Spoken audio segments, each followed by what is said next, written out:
we won't have good health. Mm-hmm. And it makes sense when you think of it in its purest form. That we always hear people say, "Look, boy, if you're happy, you're healthier. If you're less stressed, the hormones more relaxed and the body is more in tune and so on with itself, and you're able to digest better." And well, it's interesting. All that start with how um, how your spirit is, right? And and and I know in the world today we find all sorts of different reference point, right, to have a good spirit, quote unquote. I think the scriptures here is very clear, right? And it's always the reference point that everything came out of, whether it be government's constitution or whatever else, somebody take and tweak and represent it in something else. But the scriptures is very clear, right? That um, from what I garner here, you ought to have a good spirit to enjoy um, a healthy body, and that God, um, our body is a temple of God, and then we are to honor it and treat it well.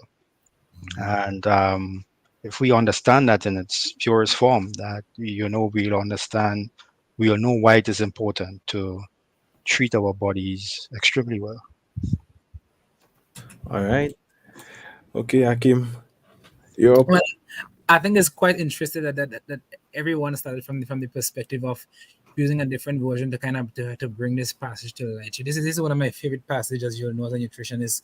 It would match for us at presentations, and I happen to gravitate to the amplified take on this, which is similar to what everybody read tonight. And it says, "Beloved, I pray that in every way you may succeed and prosper, and be in good health." And they have in brackets physically, just as I know your soul is prospering spiritually. Um, my take on this is, uh, when we had the author of this particular scripture writing, um he I'm getting that he understood that we there's a spiritual matter that we're working towards. So as I'm aware that your soul is prospering because you're growing, you're in the environment for growth and development spiritually, the Holy Spirit is living in you and you're developing and you're walking the walk. I sometimes tend to think, and this has been one of the areas or one of the shortfalls I've seen with our church community. One of the things that is quite alarming, and I'm not sure if we're aware that we, especially within the Pentecostal circle, we're losing a lot of our pastors, and that has been an issue for me. And I remember going to church when I was studying and coming back. I always had an issue when we got very heavy. Somebody said heavily man with no earthly good. I think it was Trevor. It was Trevor. Because we tend to pray everything away, not understand that there's a place for wisdom and there's a place for understanding and for praying for understanding. And so my take on this is similar to what everyone said, but in mind there's a reason for it. So we need to prosper physically because spiritually we're here to do something. And like I said to my clients all the time, your human body is the most expensive real estate because it is what is housing your spirit. when Mm-hmm. that when that real estate packs up, your spirit must go and it cannot remain.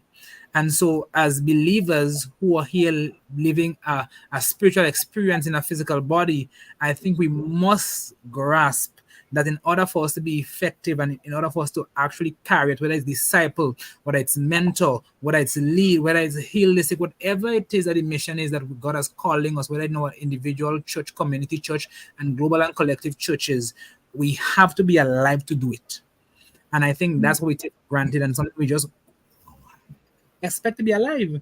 And we live life any old how, do any old thing, and expect to get the results that is different to what we've sown. But yeah, that's my take on what a particular passage here is saying. I love the analogy that Your body is the most important real estate because it's used to house the Spirit of God.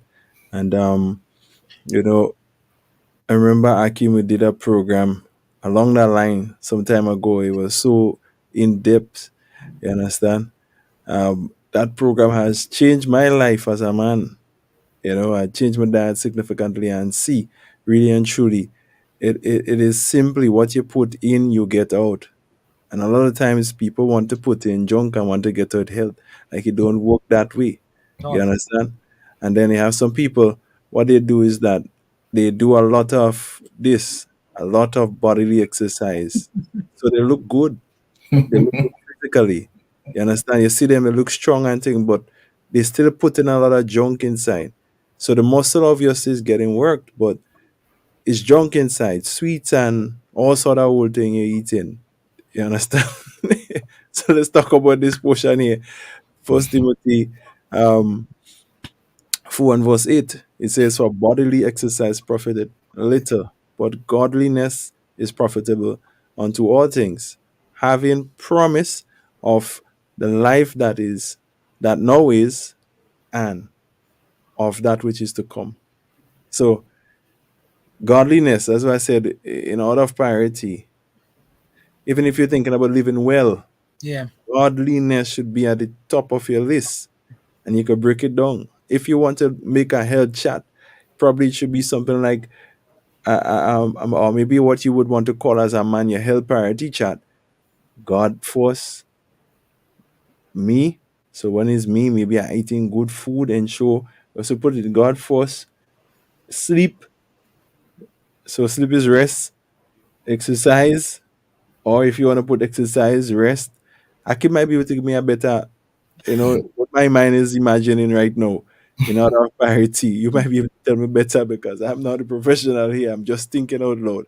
Right. So I allow you to just probably on what you know, you Right.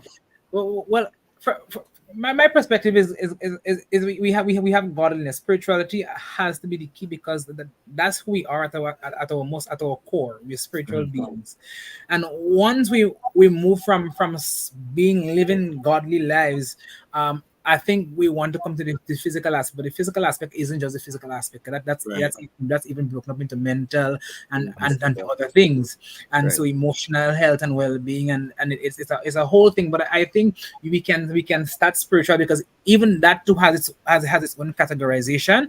Whereas Yeah. as a spiritual and else physical, and then we break up physical into the different things because what you realize is that especially when it comes to physical health, different things can impact the other things. Mhm. So if you're not emotionally stable, what happens to you? Right? If you've gone through a period where you had so many loss in your family, everybody isn't able to stay on the wagon and to cope and to do well. And so what happens when someone fall off the wagon and they decide, you know what, well, life is hard as it is already, there is no reason living, and sometimes people who have broken spirits, what happens when your whole spirit is broken, when your spirit broken and you're grieving, what tends to happen if you don't pull yourself out of that hole? It's a serious, your health is going to be on the continuous decline. So I think spirituality has to be, as you said, has to be the top, and then we move to physical health. But keeping in mind that physical health is not just exercise. Whereas exercise is part of it, it's more all encompassing. So that's rest. That's make sure we have an adequate mental health. That make sure we eating well as well. So as well, are we financially able? Can we support our families? Because all of that in turn will come and affect your health.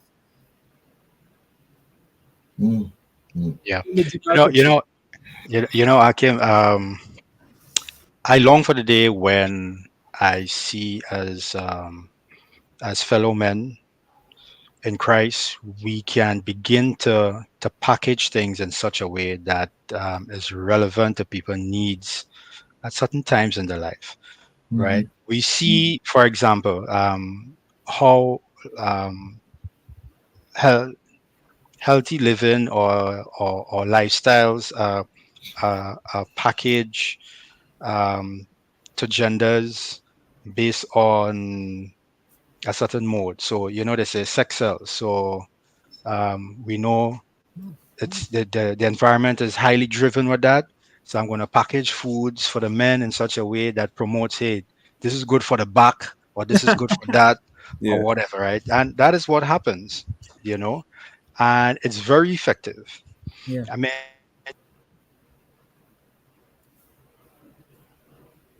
We kind of lost you. Probably your Yeah. device is ringing or something. Yeah. You cut in and out a little bit. Yeah. Yeah. I Go think you're ahead. muted. You're muted. Yeah. okay, Herman, oh, sorry. Yeah. Yeah. Awesome, you're good. Right. Yeah. So when a brother is going through a moment, a lost relative, and sometimes, you know, you have one, two, three consecutively, and a brother is under pressure and so on. Well, not everybody gets over things quickly. Some people go at different pace and so on. How are we able, you know, as nutritionists, Akim, that would say to the brethren, and generally everyone, you know, when you're under stress, you know, make sure that these foods or these things are taken daily, or at this Mhm. time, make sure you consume this. You know, just the same way how the secular world will use food to sell um, for its own drives and so on, right? Um, so how we teach, which is a whole different thing to preach, Right. is is absolutely important. And you know, and I could get off the fence by even including, you know, my pet peeve where um, we tied and we gave our 10%. But Right. one thing we have not taught or have not been doing well in teaching our fellow men is, right, how do we budget the 90, Right. or how do we um, are able to multiply the 90% so that our standard of living will be Mhm. sustained, that we consume the right things, we could plant the right things, grow the right things, and so on, right? We get a 10%, and you know, the, how the brother is able to handle the other 90, well, that's on him, Right. as opposed to really showing the brother, hey, this other 90, here is how you can eat healthy with it, Mhm. here is how you can manage it, here is how you can grow it, and so on. And you're 100% correct. Eh? And the challenge, and as I've often said, is that we do not have a culture that promotes health and well-being, and Mhm. and that's the sad reality that we're facing, especially within the church. And so even at my church, and wherever I'm called to share, and I mean, just it was last week, before last week, I had the privilege of sharing of sharing at the new, that was a New Testament church in Boca. And you know, it was well received. And I'm saying, for this to work, we have to first create a culture of health and wellness. And I don't think that's a thing for us. So in making it relevant, that has also been a pet peeve. I mean, Sabi would remember our conversation when he asked me, and I said to him, I said, well, listen, that appears to be the only thing that tends to get men as open up, is only when we seem to talk about sexual health. It's a sad state of affairs. However, I would say this is that what a lot of men don't often realize is that whenever we get to the place of sexual health, other things are already affected, and that's usually the later stage. And so this the exact habits and so that are going to negatively increase risk of having poor performance, or erectile dysfunction, or whatever it is are the same things that are going to increase the risk of possibly developing diabetes, hypertension, heart disease, and the list can go on, because we're talking about behaviors, right? Mhm. These are learned behaviors, and nobody comes into the world knowing to eat healthy, or knowing what to choose. We come into it, and we learn from our parents who feed us, or when we get older, we learn from the marketing, from the person who produced those foods and say to us, oh, this, you should have this. Or the marketers of cereal who might say, okay, this is a breakfast food, when we know for a fact that 20 years ago, those were not breakfast foods. All right. And so I think we must go back to the foundation and understanding that what is the mission. When we realize that as men in a society, that we're called to lead our families, and we're called to support our families and be there for them, I think we have to, as a church, we have to take a umbrella approach to this.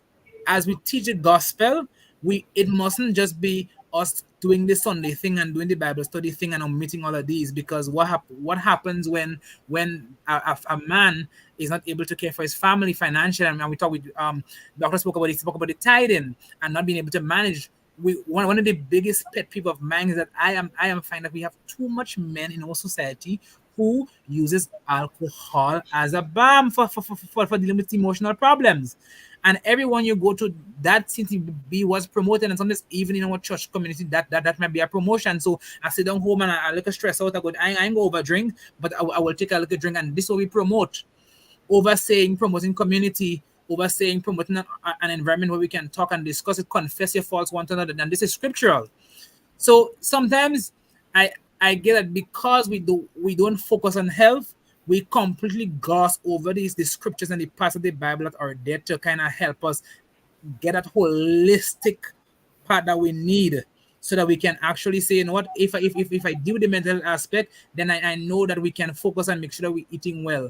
I'm thankful that I had the opportunity of going to an Adventist university, and that made a difference. And so I saw a collective church group who made an emphasis in promoting health. And so because I saw it done, doesn't mean that everybody's doing it, but we saw an effort was made. And because of that effort, there are a lot of persons who would take it serious because it's part of the collective community. I think it does show where our leadership is, but I think we actually have to make it as part of the culture and package it from there, because we packaging longevity for the kingdom. He's speaking a lot. Trevor, go ahead. Yeah, I was just sitting here, and I thank God for you all, brothers, because it confirms to me something God has said to me a couple of months ago. Mm-hmm. All of the resources his kingdom, his church in our nation needs is within the church. But how well are we utilizing it is the challenge we have to overcome. And we have to pray that God himself will break the strongholds that are opposing what he desires for his church to be healthy. His body.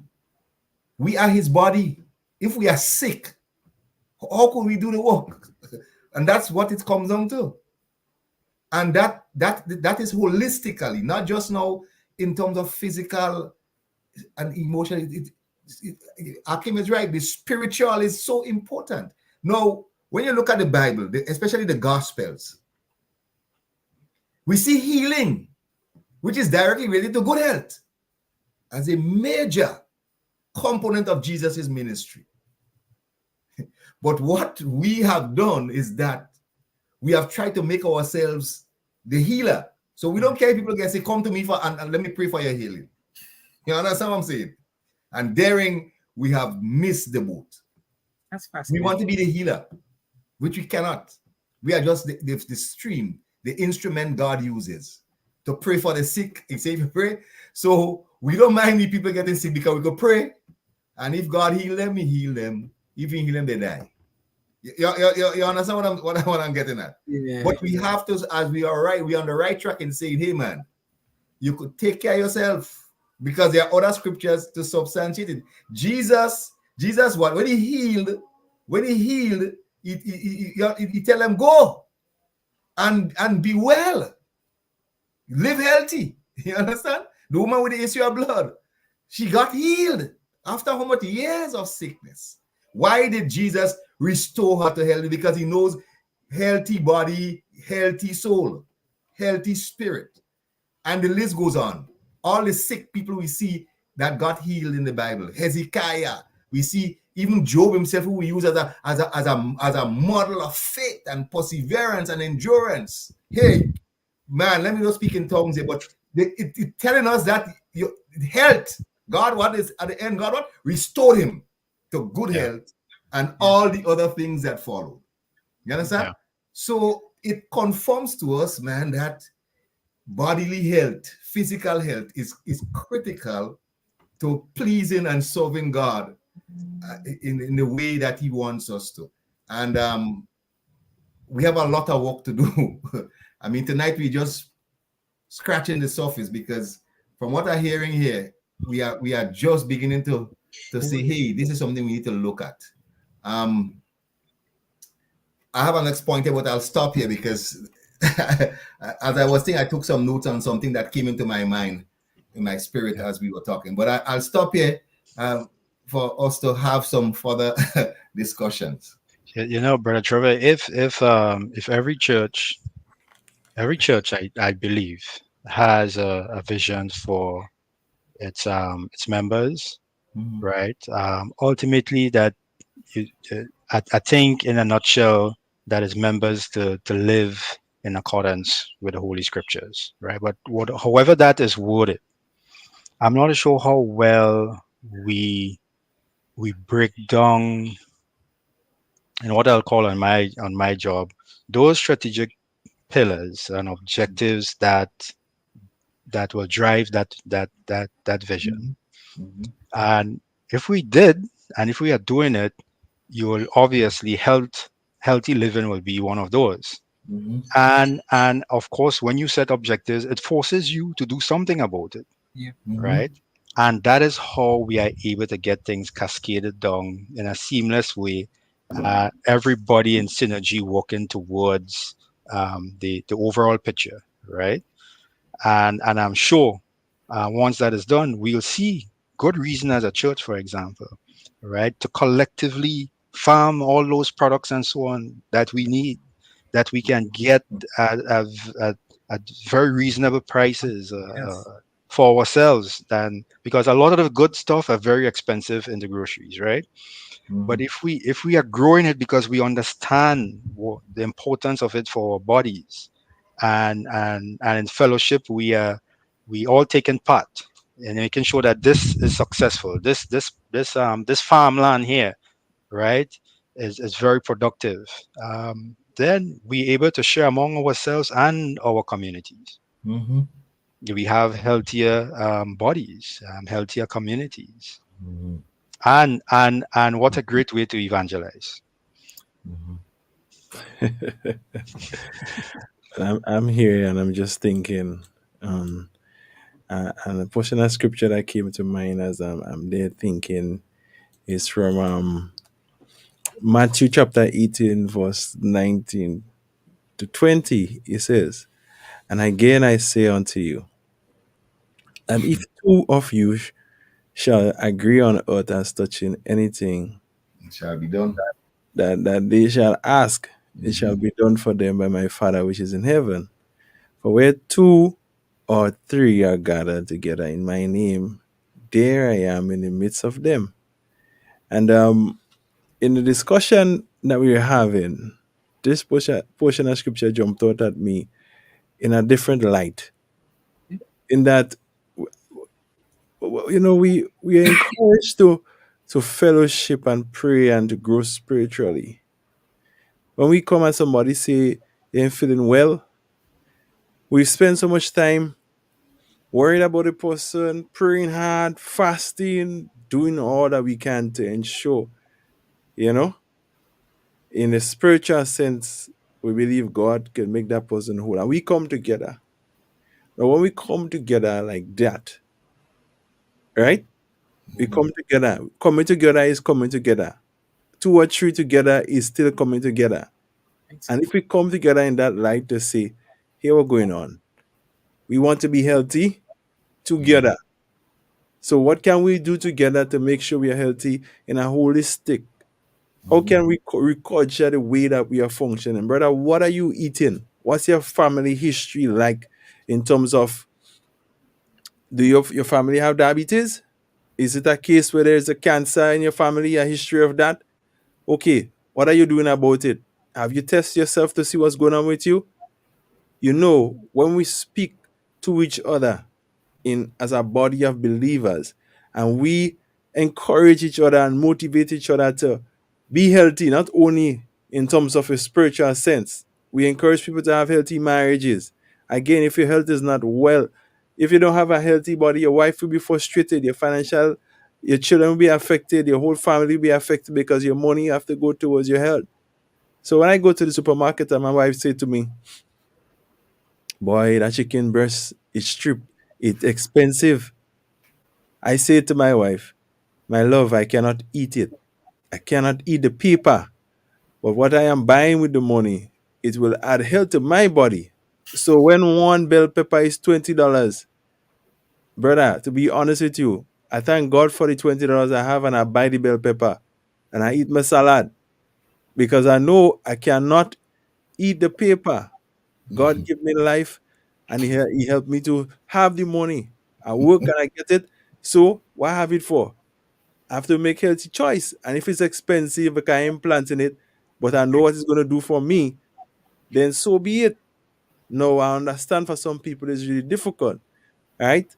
No, that's no excuse to say you can't buy good food, so you're only buying canned food, processed food.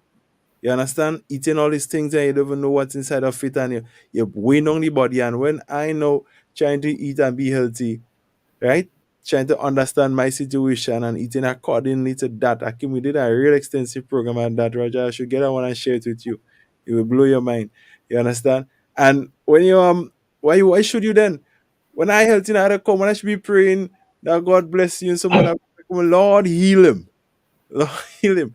What are you eating? I'm praying God heal you. It's just like when they say when you cast out a strong man, when you cast out a demon, right? The Bible says that demon go. But if the door is open, 7 of them come back. It's like you taking 7 of them and put back inside of you to make that sickness have a stronger hold on your body. You understand what I'm saying? So you have to be able to be wise, my people, and men in particular. It Brother doesn't Zabi, stop here. But as men, yeah. Go ahead, Roger. I stick my pin here. when the oil production went low in Trinidad and Tobago post Dr. Eric Williams era, you know how famine took took on the upheaval. Mm. Extension agricultural officers. There was the government hired a large amount of persons, and they went into the homes and showed people, housewives, unemployed husbands, spouses, and so on, how to farm, right? And people started from their backyard kitchen doing the farming and so on, and then fell in love with it, and many stayed on and extended it. And others who didn't grow it and didn't wish to be any farmers became investors into it. Now, I'm mentioning that to show how the model can also work for us as a church, right? We have the expertise. Imagine if we had to go wrong the island and show people, right, as extension officers, the bell peppers, this is how you plant it and this is how you treat it, right? All these other important foods, these important crops, right? In the dry season, this is how we're going to maintain, good, how we're going to maintain water and so on. Just imagine how this can take off, not just now for the sustenance of family, but it Yeah. could be an income earner for families. I think seriously, agriculture needs to happen in a lot of places.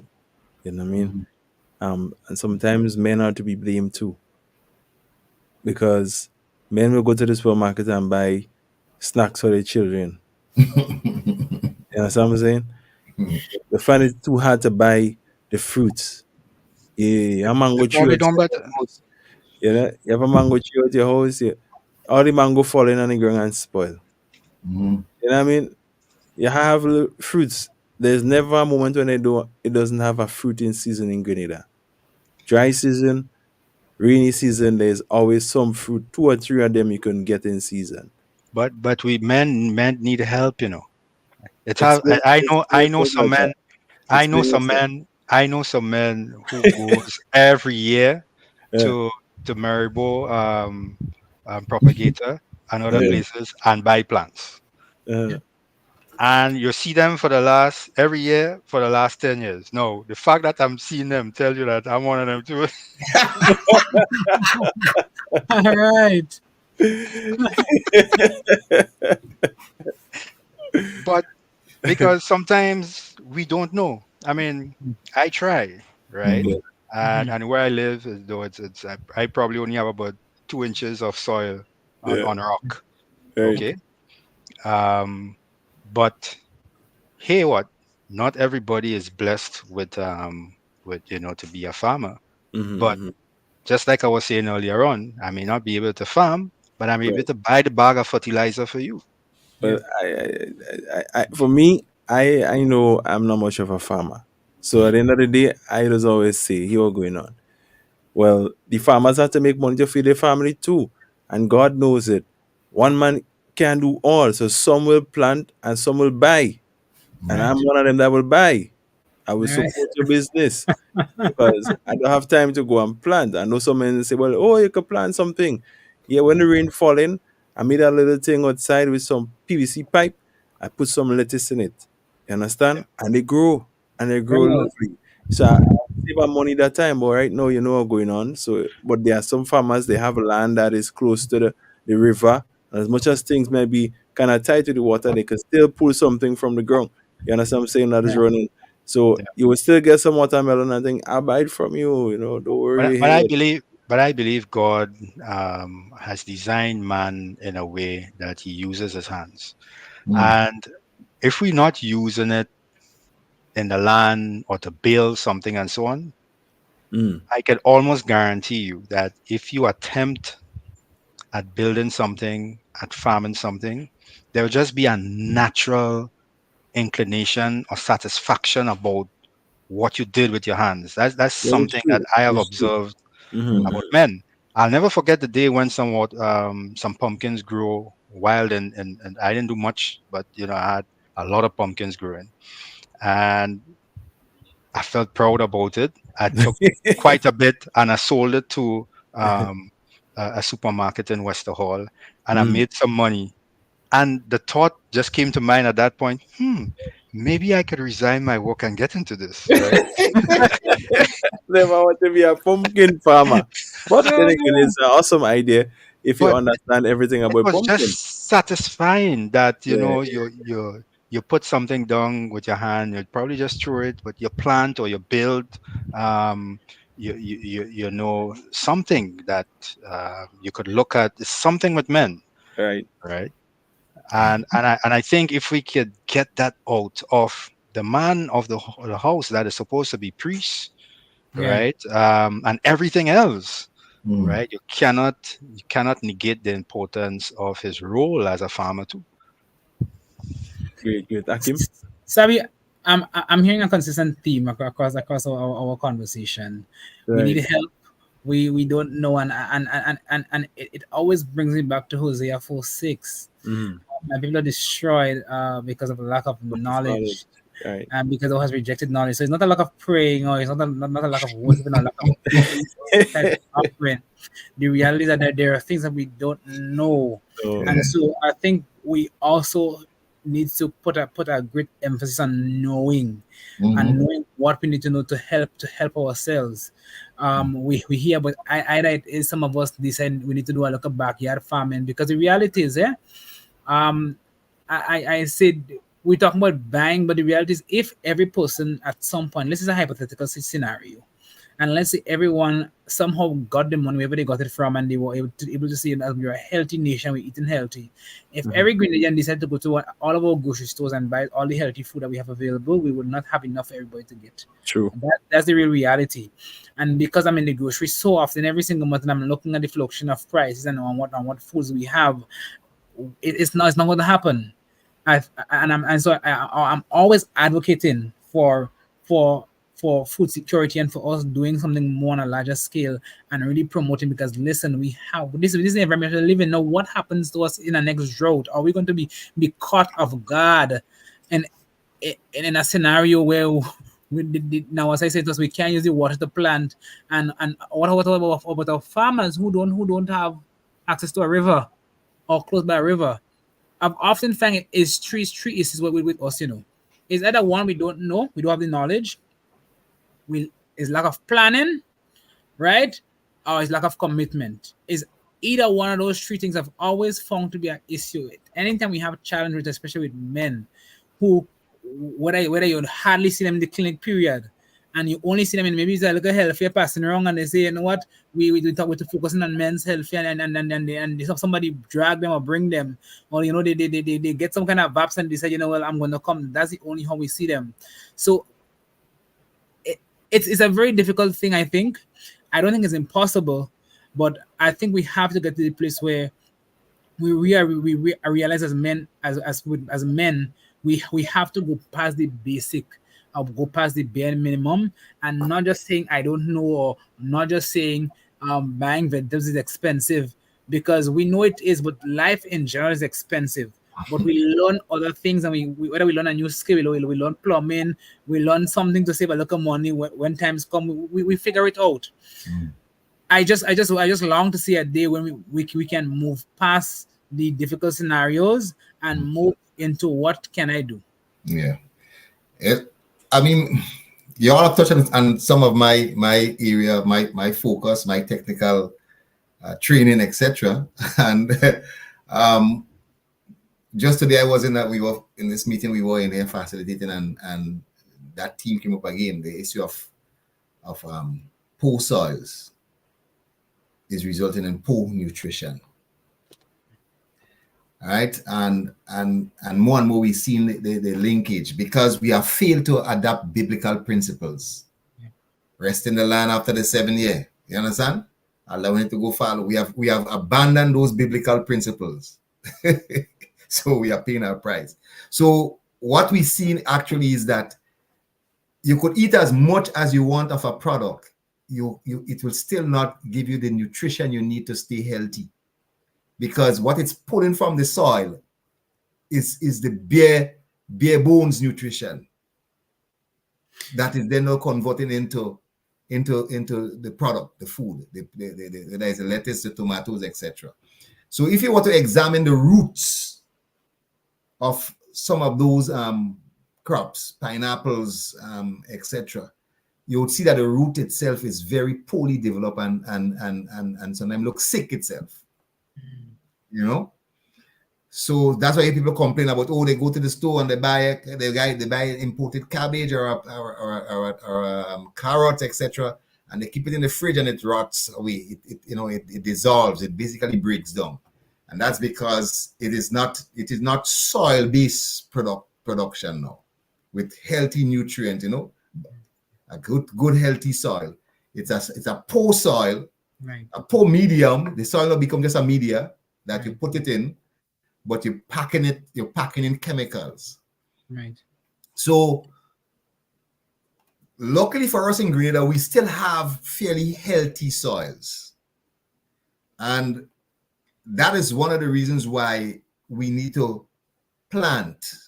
Right. And we need to practice some of those principles where what we used to call crop rotation. So our old parents never planted the same crop on the same piece of soil over and over and over and over again. They would change. And that's why you mix peas and corn, because peas produces nitrogen, whereas corn, uses nitrogen, etc. So we had a balance in the soil there.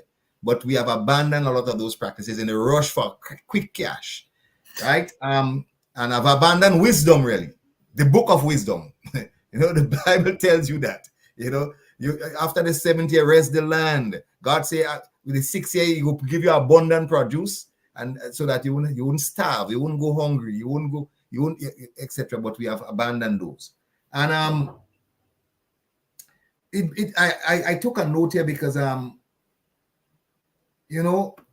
one of the things we've seen is that the elderly and the elderly men, they are having health challenges.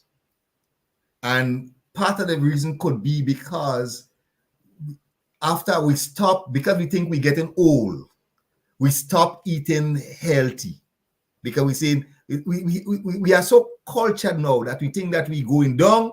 So so even what we eat now goes down. Instead of now you begin to eat more healthy stuff to keep yourself physically, that you could be productive even in your old age. What we begin to do, we begin to eat more poor stuff. Cricks. We just eating some cricks and a cup of tea. You understand what I'm saying to you? So I want Akim to touch on that whole issue of Why are we seeing so much of our elderly men having so much serious health challenges, and how we could address that? Because I hear you, that it's because of a lack of knowledge we are perishing. One of the biggest things that I see, especially in our senior men and our senior persons in general, is the issue of malnutrition. And I mean, it sounds weird for me to say it, because over the years we've looked at malnutrition as children not having food and them starving and they're having really big bellies, kwashiorkor, marasmus, or having bow legs, and we look at the traditional sense.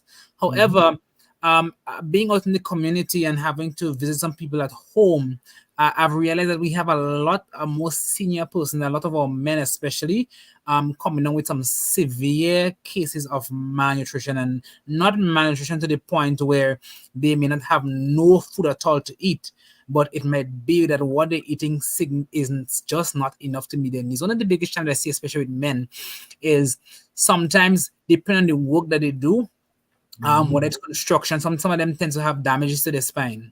And so we see that mobility goes down for them. That's a big one. In addition to that, when they get older, some of them they might decide, you know what, I can't eat meat, I fed up on meat. And I tend to hear that one a lot. I had meat so much times that I'm not doing meat at all. And what they eat is just as a starch. One of the bigger issues, however, is at the age of 40, after the age of 40, we generally begin to lose a certain percentage of our muscle mass every year. The muscle mass is pretty much our organ of longevity. And if we're not consuming adequate protein, those are going to go down. So what's happening there? We're not getting adequate protein, one, because as soon as you get to 60, it means that our body is not absorbing that protein readily available. So comparing to the average Joe, the average young adult, you find that your intake of protein as an older person needs to go up, because your body is not absorbing as effective as it were when you were younger. Now, what do we see? What happens? So one, they slow down, so they're not physically active. So they say they all are going on in age.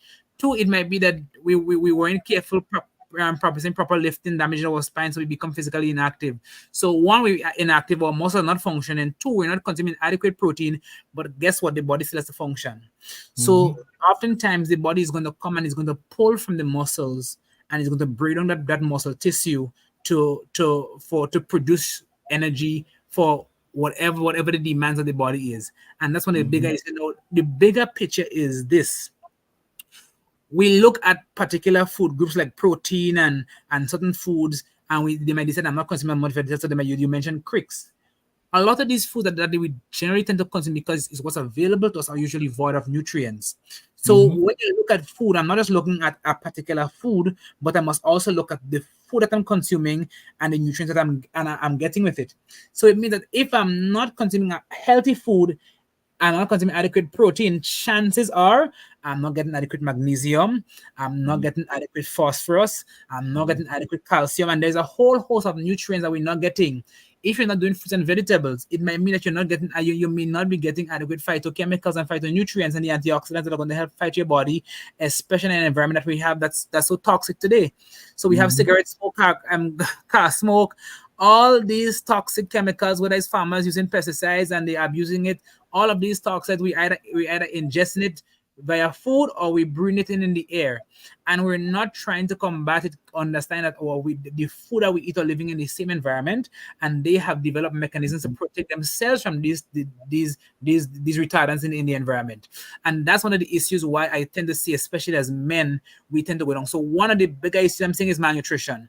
So from the time you see them get older and the forehead become very sunken, and you start seeing their bones, and it hasn't been that their body is consuming the muscle mass. That doesn't have to happen, because I'm sure all too well, if we look on the internet and we see those videos, especially those fellas sometimes who do not exercise and they're strong and they have the muscle mass. Yes, some of them they tend to be a bit lean, but they're functional. And so I tell my clients, we can pack up. And I think we have a pack up mindset, especially for our senior men. You know, I work all my years, I take that chair, and now it's time to rest and sit down home and do nothing. And I think that's a trap, because sometimes you get that we have nothing to fight for, nothing to work towards. So it means as soon as I get 60, whatever God has called me to do stops at 60. That's the mindset I tend to get with us, and that's why I'm not always a fan of retirement in the sense that people put it, because it gives people an excuse to pack up. And when they begin to pack up youth, what you tend to see is that the health naturally starts to be on the decline, Deteriorate. constantly going down to the line. So Mhm. those are some common things and some reasons why I've found that, especially when men's health is concerned, that we tend to be on the negative end of the spectrum. But you see that point you told about malnutrition? We see it every day, you know. Yep. I think all of us could admit now we see it every day.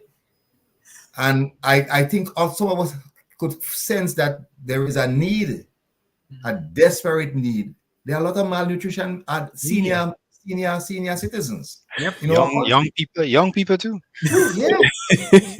Well, hold on. So, some men know the next side is that they're so spiritual and they fast more than they eat. Oh, that one.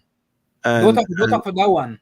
and they always fasting, thinking as a result of that, they're going to get more stronger spiritually. Now, I know he's songing off. Somebody might be saying, "What are you crazy? What are you talking about?" Well, let me ask you, Raja, since he probably think I'm crazy, let me hear what you think. Raja, what you think?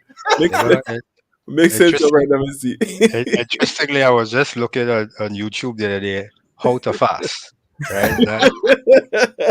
Honestly, because it's not something I have, been doing Right. as I should. And the very first thing they warned was, hey, if you're not used to this, then you don't want to go on doing this for days, right? Mhm. You can start off a few hours in the day, right? Or you could sacrifice a meal, Mhm. right? You skip lunch, Here's a good way to start. But another point to it was that you ought to be eating healthy, Right. Mhm. right? Because your body was designed so designed for you to consume certain things at certain times, and so you don't want to put it in shock, right? Mhm. You ought to be eating healthy. Yeah. Some people constantly in shock, way. Well, no, when you see what he says there, brother, is that some people figure, they're on such a spiritual high with the fasting thing Yeah. that they could just think and they could drink three Vitamalt. Yep. You understand? Drink a after that thing, they go home and they drink a 3 Vitamalt and they get power and strength. But you're leading yourself to serious diabetic shock and coma. No serious, but so that is your fasting. Fasting as a health fad. I've seen it more and more. It's coming in. You're seeing it more and more. People think that I could fast to detox, for not understanding the spiritual side to this thing, and thereby putting yourself in more, as the Bible says, more. You're weakening your spirit really, and exposing yourself to health challenges that will then impact your spiritual life. So I don't know if Akin could touch a little bit on this your fasting and dieting and how you need to balance that for a healthy lifestyle as men. Yeah. Akim, let's hear you. And of course, we're talking about fasting in moderation, and it's fine. However, the excessiveness of it and what diet culture has glorified today is not been found to be sustainable. The issue is the bottom line is it is a mechanism that has been shown to be effective for weight management. And then that's usually where we tend to see the fads, whether it's the keto, whether it's the low carb, whether it's the low fat option, whether it's the Weight Watchers diet. Is so many diets that is so many, they've gotten crazy now. I say to persons, ultimately, what we need for this is a calorie deficit, and you can do a calorie deficit and not having to be excessive in fasting. That's not what we're talking about. And the issue is, I say to persons, meals are what I have termed, and this is not anyone, I have termed them opportunities for feeding. And so in a particular day, every single one of us has a particular biological threshold that we need to meet as a baseline. So we need to get adequate protein, adequate carbohydrates, adequate fats, right? We also need to get adequate vitamins and minerals. Keeping in mind that we have different systems that require different nutrients, whether as cofactors, whether as helpers, whether as fuel source to make sure that these systems can function, we need them. The issue is when we cut out a particular meal, keeping our mind that our stomach has a consistent size and that it can hold a certain amount of food. And even after you've consumed that food, it doesn't mean that every single thing that you consume is going to be absorbed into the bloodstream. The challenge is we can choose these approaches and not gain health. So we can choose weight loss approaches and lose health because what we're doing is that we're not asking ourselves, what am I actually doing? So you're cutting out a whole 2 meals in a day, right? And what you might be doing is that you might be also reducing your chances of, let's say you're talking about iron. So unless you're consuming red meat, if you're a female who's probably say that you're fasting and you have issues with anemia, you have 3 meals in a day to make sure that you get adequate iron because all of the iron that you consume is not absorbed. So you have 2 meals in the afternoon. It means that you're consistently putting yourself on the back foot every single day, especially if this is a lifestyle. And when it comes to this intermittent fasting and these approaches, what we have seen is that in the long term, they're not sustainable. Now, they're effective for weight loss because all of them use the basic mechanism, which is our calorie deficit. If I eat 2 meals in a day, chances are I'm eating 1/3 less of my calories. Ultimately, I'm going to lose weight. You can do the same thing by doing other mechanisms. And this is the basic in which the most of them pretty much work. And the challenge is, of course, we're not paying attention. So we're just eating any old way. And for some, it might be vegetables. For some, it might be doing fish and small amounts. So people tend to leave from eating really, really bad. And then they go start eating a whole lot of vegetables now, 2 meals a day, and they start to feel nice and they're on a high now and their body function. And to them, I'm doing well, but in the short term, yes, because you've made a drastic change. You swept away all I don't like to call foods, all the foods that are not necessarily so helpful for you, and you start bringing in good foods. For 2 meals in a day, you feel better because you're getting a little bit more of the nutrients that you weren't getting, but in the same way, you're cutting out nutrients that are also valuable.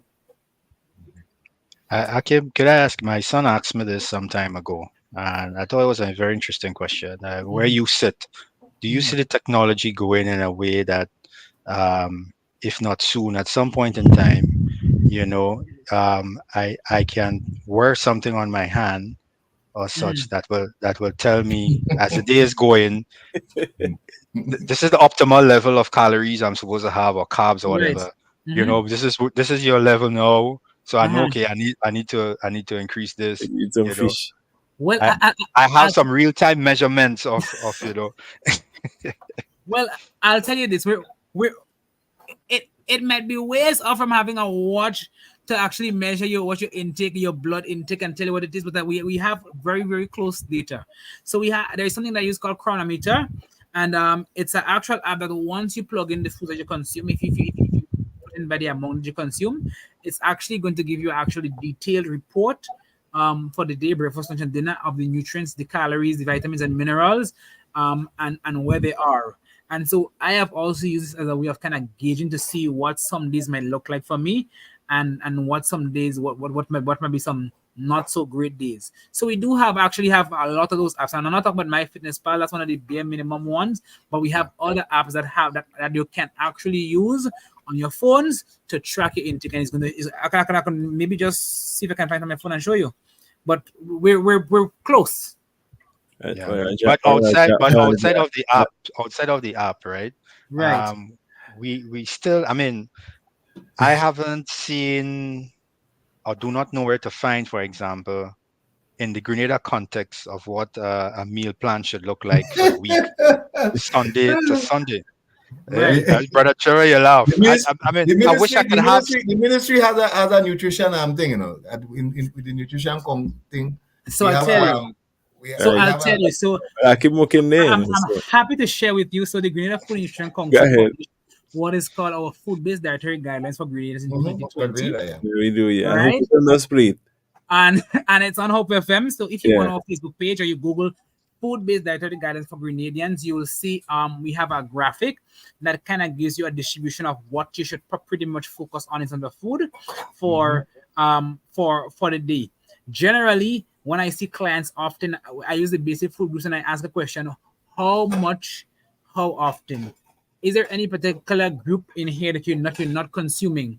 And I'll tell you what the general consensus is: peas and beans once, twice a week, maybe.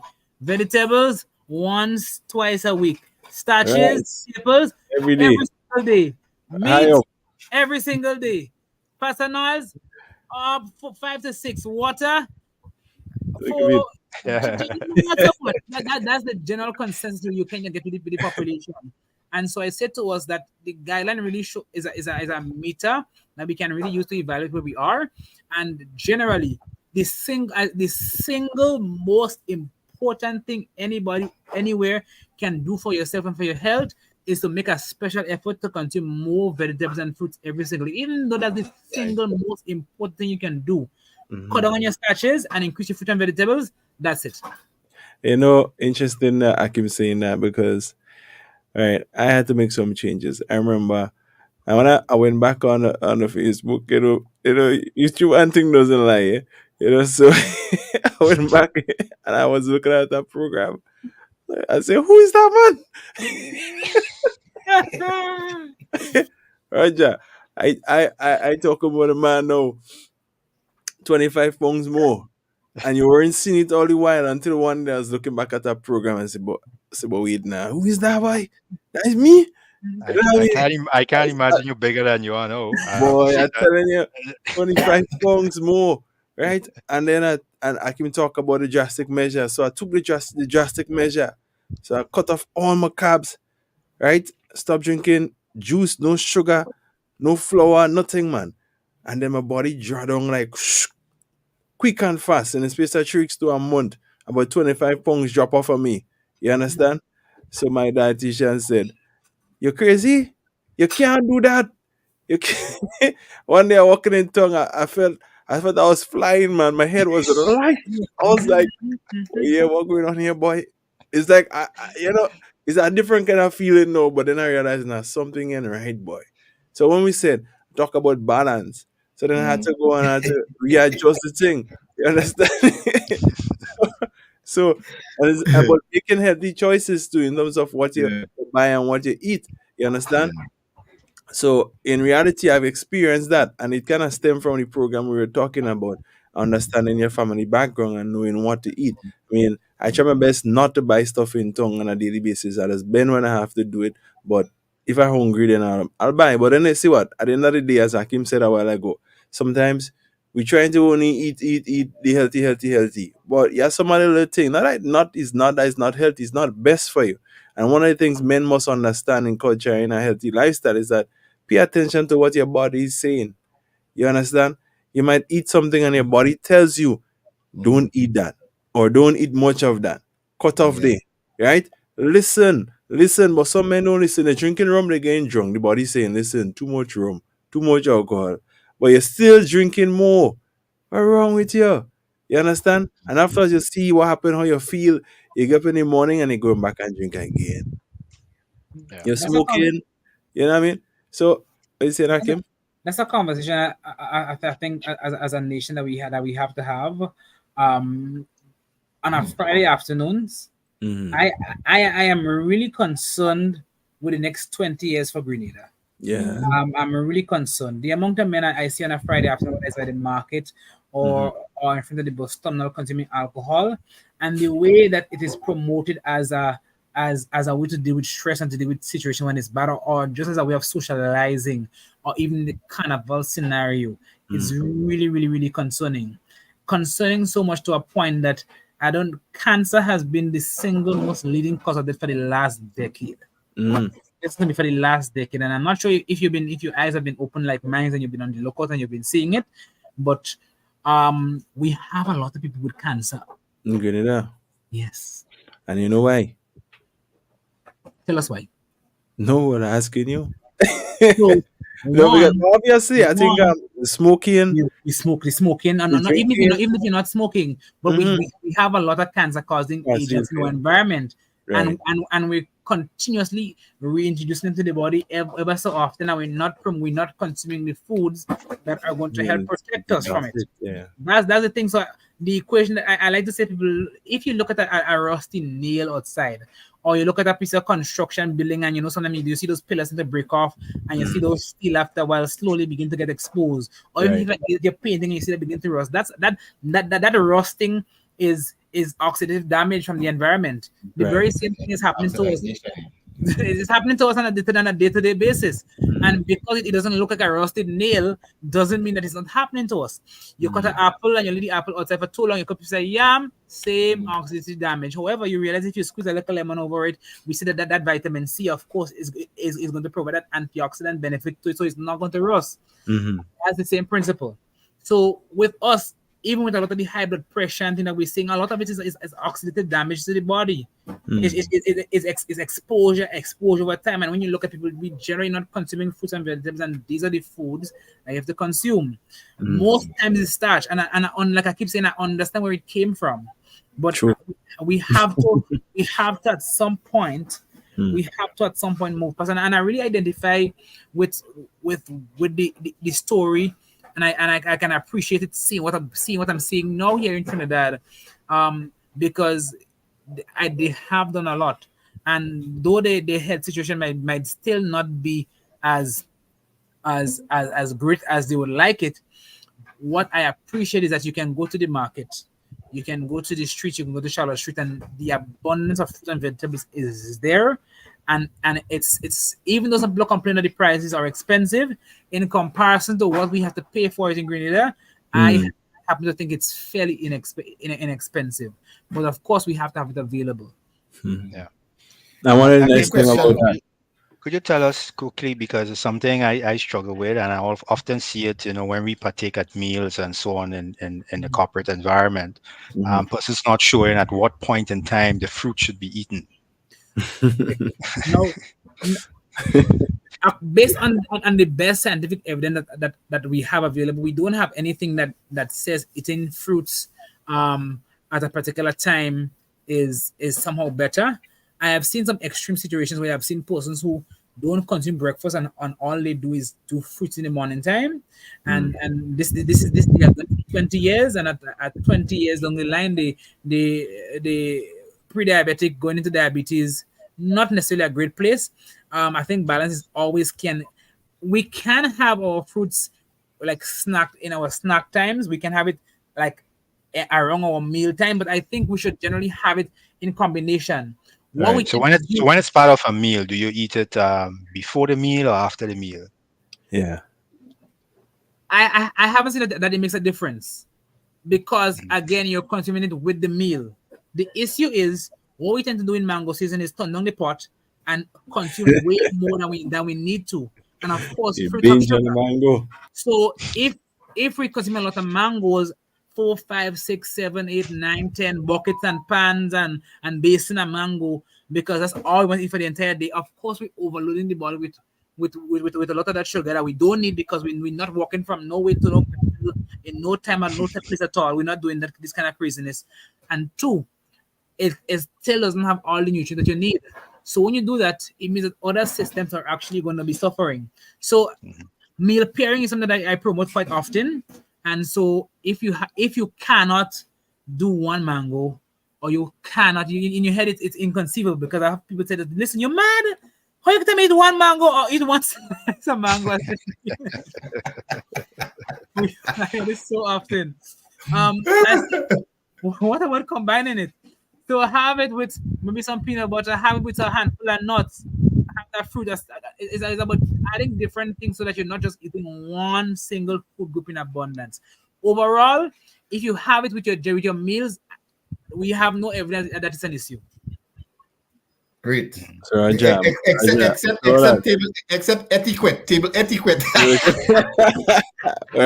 No, well, I have a very interesting. I'm anxious to ask. This question is relating to the upsurge of what I call memory loss, Parkinson's, and Alzheimer's, etc. We see that, and young people who people consider to be young in their 50s, early 50s, etc.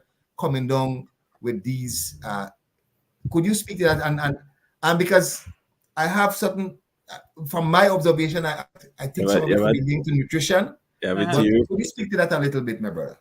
what's theory? What we've been seeing, I have an additional theory, but what we've been seeing, with Alzheimer's dementia, is that we've seen that a great majority of it tends to be a circulatory issue, and people who generally tend to have it is sometimes often referred to as diabetes type 3. I think, if I'm not mistaken, I cited some journal recently that they were referring it to as diabetes type 3, because essentially what they've realized is that the issues that whether it's the clogging of the arteries that's resulting in inadequate supply of nutrients to the brain, that has been touted as one of the things. Another theory that I've heard, and this has not been any scientific, but this is a theory I've heard. If you've noticed, in the last few years, there has been a big effort to go low fat, because it has been purported, it used to be purported that low fat was the solution to heart disease and stroke and cholesterol. Now we know that's not some evidence in anywhere in the book. So a big thing that we used to hear before was people saying don't eat eggs because the yellow in the eggs might increase your cholesterol. No, that's not a recommendation we give to clients, period. Right? The bigger concern that we tend to see happening is a lot of the trans fats, whether it's from the over fried food and the burn of the oil, or the shortening the lard that people put in the bread, and a lot of the cookies and cakes. So if you go on the shelf, pick up any packet, and you look at those packets and them, you will see shortening on a great majority of them. If you're converting a liquid oil to a solid fat, that's creating trans fats. That's increasing oxidative damages to the body as well, because that's adding to the cigarette smoke, it's adding to the vehicle smoke, it's adding to everything that we talked about before. But guess what? A lot of what we're eating is baked goods. What do we pack in the bags for the kids when they go to school and snack them? So this is what we train them up. What are we snacking on when we're home? When we don't cooking, we're not cooking food. These are what we're consuming in. A lot of our bread and our bakeries, shortening. So it's contributing, and I've been seeing a lot of people with high cholesterol, and which in the community, which for me, I'm kind of confused as to how it's getting so high, but still not shocked, because when you look at the diet recall, it tends to be the same repeating commonalities that you see with the clients over and over and over. Is the high starch, is the shortening, is the fried foods often, and is the using and the boiling of the oils quite often. However, what I have seen, especially where Alzheimer's is concerned, is that it seems to be along the lines of a circulatory issue, meaning that the brain is not getting adequate circulation. Nutrition. And nutrition. Keep in mind that if there's a blockage, it means that the blood is not going to flow as readily available. The thing is, we're not always able to look and see when the blockage is taking place. So people come at 40 with a high cholesterol level. We don't know the damage that is taking place. Yeah. So Akim, what is your take then on what's your take then on vitamins to help, when you are deficient, your daily vitamins and so on? So they can be helpful, and there's supplements, because they're supposed to supplement that is inadequate. The issue is a lot of people don't know what they're inadequate in. So you can find a situation where we take supplements, and with supplements it's very easy to not overdose, but to go into a toxicity, because of course you don't know what you're consuming. Two, we know that with evidence that supplements in no way are going to be superior to food, because we know that the minerals they're not singularly binded to, like for example, we know that we have magnesium oxide, which might be a supplement you might get in the pharmacy. You have magnesium citrate and glycinate. In food, it's tend to be binded in a more diverse way, so the absorption is a little bit better. In addition to, when we do the supplements, we're not getting the phytochemicals. They can be helpful for persons who are not getting adequate nutrition, and it can help need, right? But I'm always careful to put this plug so that we don't run away thinking that, okay, if I'm feeling weak and I don't have no energy, and typical men, SSS tonic, or how you call them, all the different tonic, hemoglobin. They're all. matic and the blood low, and they've gone for the different things in them. And I'm very Guinness.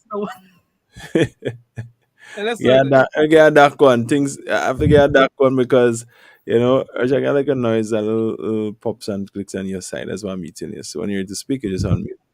All right. Yeah, but that's the thing. The men say you get something for the blood. You think for the back, you think for the blood. We all kind of thing. The other day I saw a drink in the barber shop. The man have called lifters. I laughed. I say lifters. You understand? And but something across my mind is that so much time people, we culture ourselves and our children to eat what tastes good, but not necessarily what is healthy. So it's sweet, it tastes nice.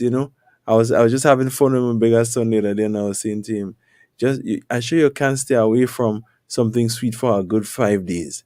Hey, Daddy, I could do that if I want. That's on the third day when your body starts speaking to you. I know you would start going crazy. But I know because it happened to me. When I took a few days away from the sugar, and then I tell you, listen, this thing is like ants walking in your head, It's like Trevor. a drug. It's like a drug, man. You're addicted. That's the whole. Oh wow! Same thing with salt. I came off thing in salt, and bro, it's like in my mouth. I craving that thing. You Yeah. understand? So it's a lot of these things have you actually addicted, man. It's like an addiction. But I think we have to admit that there is a clear linkage between nutrition and as Hakim says, healthy nutrition and a lot of the challenges we see in affecting men. And so there is a need to do something about it. My final question, Hakim, is the whole issue and Roger, the whole issue of gluttony Overeating. and the impact it's having on men who feel that they could eat. So we see men as big as a whale. And Sweet, man, sweet. I can before you answer, brother Trevor. Let me tell you what a lot of men is challenged with. Yeah. If you lose the weight, people want to know if you're sick, Yeah. right? So You're right. you say, now boy, I can't look so. So Eating. you start eating now to put on weight, right? You say you're looking good, your wife taking care of you just for a minute. And then let's say one day your belly getting real big, man. What Man, listen, the balance, I can before I answer that question. Trying with the vegetables and the fruits and making that balance, what I've recognized is that I don't even need to go on the scale again as often as I used to. I recognize my weight stays stagnant, stays stable. And if you pay attention to how you're eating, Roger, that big belly and thing, that ain't happening just so. I realize you would stay, you eat, listen, if you eat about the same way every day and about the same time, you would realize unless you're sick in some other way in your body would just remain at a certain weight. And I don't know how it happens, but it happens. So I was able to recalibrate and find my balance and just keep it there. And that was amazing to me. You understand? Yeah, but they say when you start getting a little older, you could expect a little difference in the body and so forth. As Hakim said, you can lose the muscle mass and so forth. And men must be aware of those things in terms of having any knowledge of what happens to you, when it will happen, unless you would think something wrong with you. Somebody say to you, okay, age of a way does function, and I'm close to 40. Not there yet, but the man say at 40 you start losing muscle mass. So imagine at 42, you see my arms start to get a little thinner.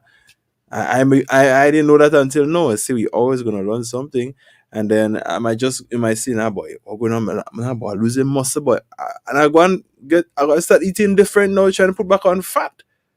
I'm losing muscle, but I have fat. Is fat, excessive fat? Good fat is good. You must have fat in your body. I mean, you don't want to have a body that don't have no fat. If you don't have fat, people will say you are AIDS. Did I just say that? Oh my god! Well, let Hakim touch on that issue of this because we know what the Bible says about gluttony, right? It's closely linked to the sin of idolatry, right? but it's a growing trend in our society. You go out the blocks and you cook a pot of food and you eat a big bowl of food. You understand? Or you sit down and you just eat, or you go and buy a whole box of chicken. You understand? And you're right, Akim, in that in the next couple of years, the next generation is going to be burdened by some serious, expensive medical bills to care for their parents, you understand, or some relative who the burden falls on them.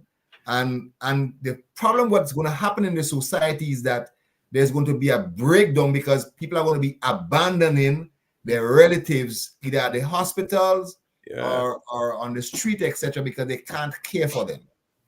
You know, so we have to start to respond to that. Let me jump in. Now, gluttony can be seen in two ways. You say gluttony in nutrition, we call it binging. Oftentimes we see binging in situations, and it doesn't just happen with senior persons. It happens with people who struggle with weight loss. As some persons, if you may not consume breakfast in the morning time, and generally when they get to afternoon, their hunger cues are so strong that they eat past fullness, and they get to a place that the satiety cue, meaning that I've had enough, is so gentle that they're not mindful enough to pick it up. So they eat way past the amount that they would normally eat, right? So that's one thing that's happening. Two, if you look at what our food, the way how our food has gotten to, it has gone to a place where a lot of what we eat is highly processed. So it means that if you look at white bread that was once a whole grain, it has gotten to a place where cornflakes or white bread is the food of choice for the day. So you have that in the morning for breakfast. The calories are going to be there, they're not going to change, but you find that is not going to keep you long, because the consistency of the food in the stomach determines how long it stays there. It can stay for an hour, 2 hours, 3 hours. If there's a nice blend of protein, fats, and carbs, you can live for about 3 hours, which is why if you have breakfast around 8 in the morning, 9, 10, 11 is when you're hungry. You start to kick up a little bit and you feel for a snack. Some people can go for lunch, right? It just depends. In doing that, though, your calories are not going to change. They're going to keep going up, but you find that you're going to be hungry often, because that food is not good for satiety. And so again, we see a scenario where in the afternoon, people tend to eat past fullness because the hunger cues are strong. Two, but there's another additional issue where people use food as comfort. That is one of my area of challenge. For real. In emotional situations, I tend to on a whirly sometimes turn to food, and if I don't pick it up and catch myself on, I can get carried away. And so that's why awareness is key. Because what they have found is that some persons have a stronger reward sense to food than others. And so in emotional situations, whether it's whatever it is, it could be a breakup, it can be anything that's traumatic enough to kind of shift you. You can find that some persons will turn to food and they will overconsume, which is why I often believe in going at the root cause and dealing with it at its core. Because if we can fix the root problem, we can completely solve that. So that's the gluttony part. It's never always is a one size fit all. Two, it can be that we eat enough of the television and we eat more than we normally eat, because while our mind is engaged with the screen and is not paying attention to our satiety cue. So that's why I'm not a fan of people eating on their phones and looking at TVs. I don't think it's a good practice. We've gone away from having family conversations at the table and taking our time and chewing our food properly. And we've gone to everybody just eating in the room and on the device eating. That's not a great sign for us. The next one is this. The next one is that we overeat because we're generally not mindful. Generally. And so we have to get to a place where we overly mindful and we sit to experience our food.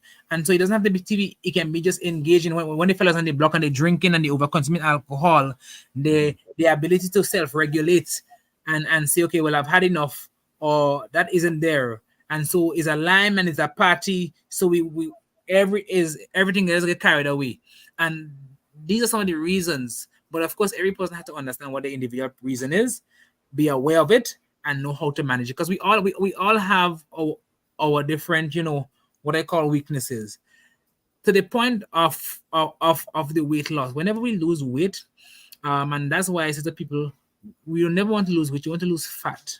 It's a big difference, because whenever you lose weight, or you do a weight loss journey, you automatically lose muscle mass. So you lose a certain percentage of fat, some water, and you lose muscle mass. And this is one of the challenging things I suppose, and that's why sometimes people who are seniors, like over 60, I don't generally recommend any weight loss approach for them, because it's not always beneficial at that age. That's one of the issues when we see people start to get very, very, very small sometimes, because they do this, that yes, they want to lose the fat, but they're also losing muscle mass, which is now being called the only age reversible organ. So at any age, you can develop that muscle by spot training it. You can either build them and they can become functional. With fat, that's not the same case. Too much fat is never great for you, and that's what has been attempted at in the past with the BMI. But now we know that the BMI is not the best way of identifying fat, because if somebody is an athlete and a very muscular, they can come with a very high BMI, and the BMI, according to the BMI, they're obese and unhealthy. That's not necessarily the case, So we tend to use body fat percentages and muscle mass to kind of give us a better gauge of overall health and well-being. So I kind of hope that answers the question with regards to the gluttony and the muscle mass versus fat and that kind of a thing. Akim, I think you may have missed a category on the gluttony side. Well, I'm not sure if it's gluttony, but I fall into that once. Maybe you might be able to explain. My wife always have a good laugh with me on it. I really cannot watch TV at night. When I put it on, TV end up watching me. But the only how I'll stay up watching, I have to constantly keep eating. The moment I stop eat, I just fall asleep. Raja doing the eating and go and sleep. Raja boy. But it's the only how I can stay up to look at the show. Right. That's interesting one. So I'm always, whether it's nuts or something, I just had to keep putting it in while I'm looking at. But what's the interesting part of this, Akim? So I stayed up. Right. I was very successful at whatever I was doing. And next morning, I can hardly remember what I see, right? Oh man. I'm telling you, guys, listen. Let me take this opportunity to invite the people to our program, a walk coming up this Saturday, Walking with Hope Men. In particular, we are reaching out to you and we're saying to you, it's time to get active, men. Come and get active. Bring your family. You see, one man to lead by example, and too much times, you see the women taking the forefront and the men not even the present. Trevor could attest to this. The past 2 walks that we have, Roger, he working in the bank. I'm sure, Roger, when you look at the working population, you'll find most of the women being there and all excited and being, healthy and strong and so forth. You check what I'm saying? So, men, we encourage you to come out and walk. The time we're living is 4 p.m. on the dot, but you need to be there at least by 3:30. So, 3:30, 3:45, thereabouts, so we can get ready to move as soon as the time at 4 o'clock reach. You understand? And we just want to encourage men to make good choice, be active. I feel like these days are not very active, but nonetheless, I believe I'm trying my best with the food and thing. Yesterday, I went to a function. Boy, Trevor, first time I see pot cooking so much. Watch man, Roger man, if you see pot, the people cook food, they brought food. I see about 6 pots went down, oil long, soup, all kind of thing. And I say, you see me, I ain't getting caught up in that. You understand? So I eat a small portion or something. I wanna play a nice game of cricket. I run until my foot hurt me. And then when I burn it all out I eat, I go back and take a small cup of soup. I didn't be injured at all, Akim. I was mindful. You check what I'm saying? When I go for the oil long, I say, just give me a small portion, please. And bring a little bowl overdo it. You check what I'm saying? And I remember it was the Christmas time we were doing this program. Tell the people, Christmas come, don't overdo it. But don't let it just be Christmas time when food is in abundance in your house. Because some people Mm. just love to take the big plate. A man like you, Roger, you're sitting down in the office in the day in the AC and work. You don't need no set of starch. Once I recommend one spoonful of rice for you, my brother. You understand? 2 pieces of broccoli and some carrots and so forth, some lean meat and a lot of water. You'll be all For right. for for that reason is why I rarely take the elevator and use a step all the time, and find a reason to walk to another department to talk to somebody rather than pick the phone up, and sometimes just take a walk downtown after lunch. Now I Yeah, deliberately do that, to Yeah. get right? active. And Yeah, that's it. That's it. yeah. So you have to be active. You want men to get active. What Uh, people men have to know their body too, eh? Like True. with me, I could tell you if I want to put on um a lot of weight right now, I know Yeah. what to do. You know what to All I do. have to do is just eat white bread. I'm Yeah. telling you, Me too. and that Still thing is. will just blow me up like. Blow you up. Bread and juice. But once I Trust me. cut it out, and I cut the snack in the morning, and I I mess just it up. replace it with water until I eat at lunch, I Mhm. just chop all the weight like. You understand?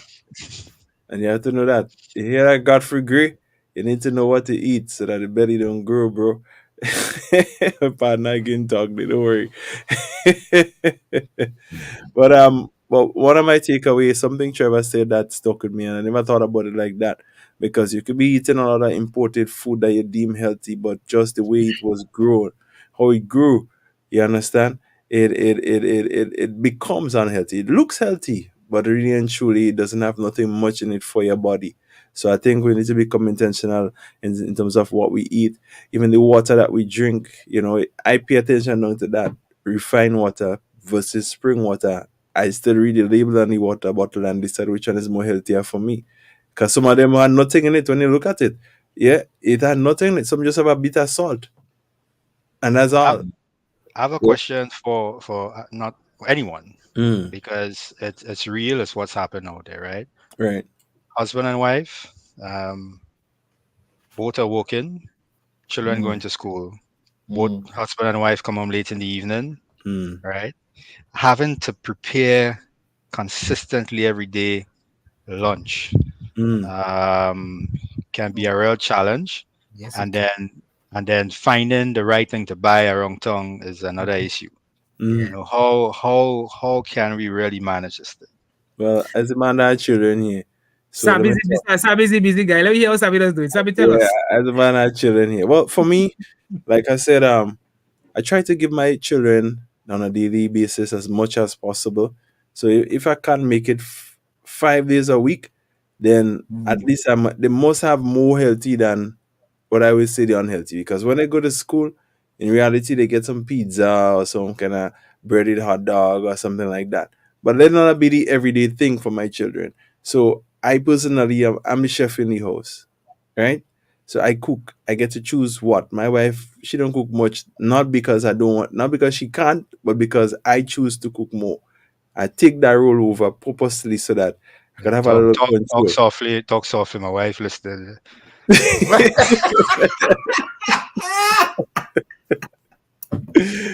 Don't worry about it. You're safe, Roger. Don't worry, you're safe. Yeah, so I took that role over because, again, I think for me, I'm health conscious, and I try my best to cut off all the rice as much as possible. I eat sweet potatoes instead. I choose certain things. I try to have a nice, healthy blend of the local stuff and introduce it to the children, right?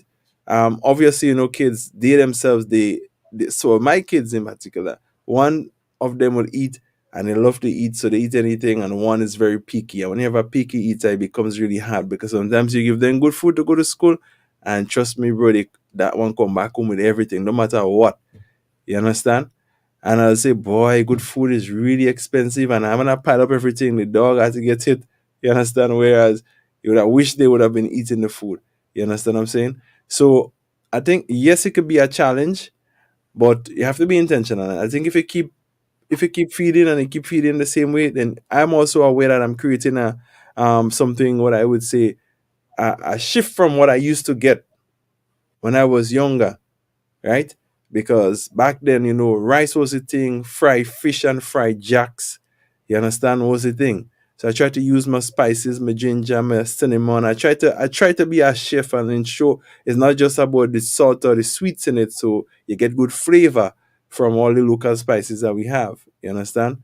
And she laughing. She knows. Speak the truth, man. I mean, I just all there. Eating sweet these days, man. You understand? So what I'm saying is that we have to do the best we can. And yes, it's really costly, bro. I kid you not. I went to the supermarket this afternoon to make a little shop. 2 bags, a case of water, and $300. Yep. You understand? 10 apples, a pack of grapes, $20. But at the end of the day, as I say, boy, listen, I cannot eat my money. I could eat the food.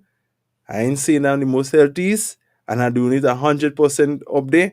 But I realized at one point in my life I had to make a choice and I had to change. And I keep thinking, if my family tree and my wife family tree, if in our history there's a particular hereditary disease that is there, then when I feed in the children, I'm supposed to feed the children against that and not feed them to aid that. And too many times people they aid in the sickness in terms of what they feed their family. Remember that you came from a family where you were fed a certain way and they had certain things that they weren't aware of. So who's gonna make the change? You understand? Yeah. So it is a challenge, but What do you say to the men who are in a home where you have the man trying to make a healthy choice, but there's one pot cooking and it's not the best of the healthy choice that's being cooked. To cook another pot is more expensive, Lord to cook. right? Oh, yes, sir. God help your wife in the kitchen and tell her, baby, I want to try something special today. You understand? Yeah, I yeah. believe by the help of God, But it's obviously saying that, I mean, in a family, when you make those choices, you cannot make it selfishly on it your could be on your challenging. own. Yeah, it could be challenging. Everybody have to know the path that you're on, and Yeah. you have to try to get others onto it too as well. Yeah. It could be challenging, but then when after a while the taste bud does adjust and they'll be like, Daddy, this thing tastes good. When you introduce it and it's new, it's like, nah. But you have to find ways to work it, brother. You understand? So my wife taste bud has changed significantly. Our Sunday meal is not like the typical Grenadian Sunday meal like back then. Very You know what good. it is, right? You know it is that, Yeah, right? macaroni pie and big Pie chicken, and big potato chicken salad. and you know what I mean? So, but that had to become intentional until it become a norm for you. So if I can't find plenty time to exercise, that doesn't mean I should be eating for my belly to get big. If Yeah. I can, remember, your first gym is your kitchen. For men who wants to readjust their health, your first gym is your kitchen. You understand? So if you ain't doing it right in the kitchen, you can go in the gym as hard as you want and beat up and sweat up. Bro, you ain't making sense. wasting time. Yeah. The spirit's still weak.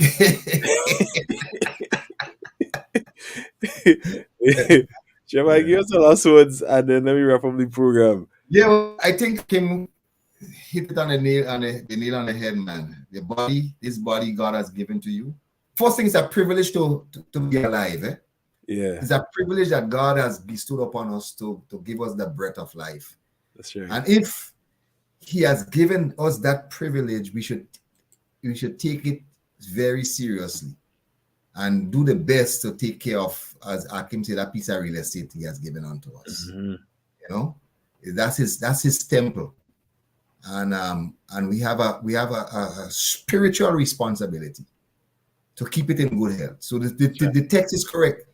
Paul saying, I beseech you, I beg you, I desire above all else, he's saying, that you prosper and being good, that you're healthy. You are healthy in body and spirit and soul. So let's make an effort, as Justin has clearly outlined. He made a deliberate effort, and I show he's seen the spiritual benefits of that. So Richard, and those who are listening online, I think we have a good model here to follow. And as we engage other brothers and who we meet and we see they're having health challenge and say, bro, I encourage you to look at your diet, look at some of your practices, your eating habits, your hours, what you eat, etc. And try that. In fact, I would say I have, in interacting with people, I had a very good friend from the Bahamas. That guy tell me he was so sick. He was so sick with his back problems. And, pray thing. He said the last resort he had was to do a surgery on his back. And he said, I spent time in prayer. And he said, it came to me, just get up and go and walk. And he says, at first it was painful, but he says, after 3 weeks, after a month of walking, he said, my back problem gone, because the more I walk, the more upright I begin to walk and upright. And he says, I have no back problem right now. So sometimes we think this solution is so drastic and major, but it just needs a change in your lifestyle, a change in some practice or habit you're doing. So God gives us wisdom.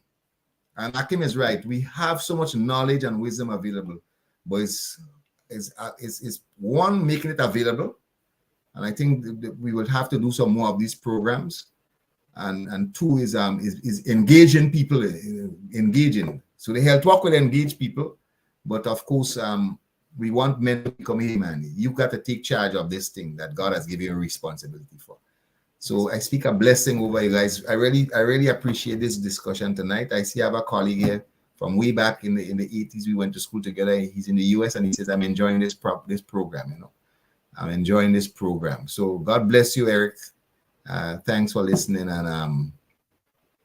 and big up to the brothers, man. I really enjoyed this program tonight with you all. Blessings. Roger, what you putting in, boy? Well, I mean, I think if we just understand that our bodies are not our own, it's the temple of God. That is enough to understand that you need to respect it and treat it with utmost care and attention. And unfortunately, a lot of us go around, not understanding that or care not to. And we do all sorts of things with our bodies. It's not our own, right? It was given to us, and the scriptures are very clear. And we so that when we are healthy, right, we can be purposeful in God's kingdom and carry out our mission. We can't do it when we're ill, when we are bedridden, and so on, right? So it's my desire that men would understand that our bodies are not ours. It's not your own, right? And your ought is God's own, and you have to treat it with care. Just a little pun. Brother Trevor, you mentioned that back then, your father and mother and the grandfathers, they plant different crops at different times, to restore, to get the soil restored and so on. I really thought my grandmother just was tired of planting something, and say like, why this woman always changing crops? So she can't stick to something. She always going on to something else. But I see the wisdom in it. I give it to you. Well, I'll say this. I think it's important. As we move forward, for us to really see the priority, and I'm hearing it from everyone tonight, that the body is the most expensive human resource that we have. It's the most expensive real estate that we have, but we must believe that, because belief drives behavior. If we don't believe it, what we see is a lot of people who don't understand and acknowledge and believe in the importance of the human body, and we believe, what we believe is that life will just happen. And we believe that we can do whatever we want and good things, the body will just sort it itself. And that doesn't necessarily happen, because God expects us to be good stewards and to be accountable for that which He has given us authority to use for the time. So I really want to encourage persons. It doesn't mean that you're going to go from 0 to 100 real quick and get everything's correct, but it requires a start. I know this is cliche, but it's often said that the journey of 1,000 miles begins with one single step. And for that person, it might mean trying to add more vegetables in your day. For that person, it might mean cutting out all the extra beverages or sugar. It might mean cutting out all the extra pastries. It might mean really paying attention and being mindful. It might mean having family dinner, not having dinner in front of the TV. There's so many things that we can do, but we have to become purposeful about it. We have to know what we want out of life, and what example we want to set for our children, for our family, especially men. And we really want to know that we don't make careless decisions that are going to burden the people who love and care for us, and put them out of the way, because then that's not really caring for people. So I think we have to be wise and make decisions not just for now, but for us in the long term. So it's quite important. Yeah, well, definitely. Men, you are the leader in your house. You understand? If you're a man, God has, great expectation of you in terms of providing leadership. And it doesn't just go in terms of teaching your children to be all spiritually strong alone, but, it's balance. We started on balance and want us to understand balance is important. Yeah, you could you could take your child to walk, or your children and your family to walk every afternoon, but then at the end of the day, you ain't teaching them nothing about God. Where is the balance? You understand? Then you want to stay up whole night as a family and watch TV. Daddy, you're setting a bad example. You don't know when they're going to go to bed and get some rest. If they learn how to rest, why you can't rest? Some men don't want to rest at all. They are in the workplace next day, and every minute, you understand? They put in the computer screen because they sit up late in the night and looking at television. Brothers, you have to balance, you have to balance, you have to balance, So again, I want to say bless good night to everyone who were tuned in. We just take a moment and say hello to Ezra. She was on earlier, and Auntie Sylvina, Lady Sabi, my beautiful wife, and Eric, Trevor, brother, and Monty. Blessings to you, my brother, and everyone else who passed through. And, take a peep here, there, stay a minute or so, and go. At the end of the day, God bless everyone.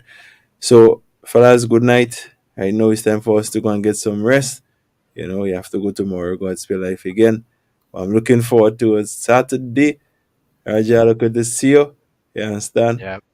I'll be there. I'll be cheering you on the mic. You understand, Trevor? Trevor, don't worry, I'll take a video of your partner for you and send it. So I think the next topic we have to deal with is men and hygiene. And hygiene. Well, brother, some men don't realize the deodorant that they're using it, and not just that alone, but of course the height has outgrown it. So, so it made it make a change, Yeah, but that's what happened to me once, no joking, But it's some simple I realized this deodorant don't work in well, so I had to try something else, and I tried something else, and it working well. Because maybe I don't know what happened. The thing used to work good, but if I start to sweat differently, if I hit a certain age, or if when I get anxious or nervous, if I sweat differently, you understand? I'm so aware of myself. So I'll be like, wifey, I find I smelling myself, and she'll be like, no, I ain't smelling nothing. I say, but I. So some men not even conscious of what's going on with them. You understand? As a man, you need to put your nose down on it every now and then to make sure you're good. Right? Sabi, we need to have a serious discussion on Yeah. that. Oh, Jesus. Well, after all, I think next week we'll have this discussion, Trevor. Yeah. Roger Man is going there. We'll get there. Yeah. And Akim, we know food has a lot to do with how you smell sometimes. Most men don't even realize that. What they eat, they might be thinking it's really healthy, and it is, but it does cause a certain odor to come from you. Anyway, guys, enjoy your night. We will catch up. Blessings. Let's be All live. right.